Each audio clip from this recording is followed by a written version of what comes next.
il 6 di agosto scatta il famoso Green Pass obbligatorio. Lei è pronta ad esibirlo?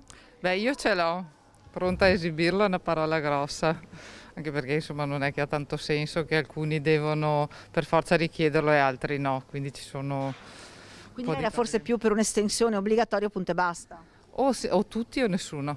Questo è, allora ha un senso. Sì, sì, ce l'ho sul telefonino.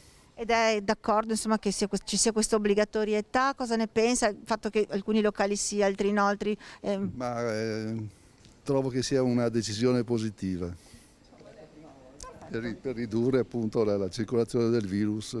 Avevo già a marzo Covid e ho Green Pass, però io sono dalla Serbia, che adesso sono arrivata qua, però non so se vale questo Green Pass, adesso appena devo vedere come vanno. E se lo chiedono se bisogna mostrarlo, pazienza. Sì, l'ho già fatto 2 volte oggi, Ah sì, dove l'ha fatto? al bar e al ristorante adesso. Ma gliel'hanno chiesto? Sì, sì, mi hanno chiesto, E come gliel'hanno scansionato? con l'app del cellulare.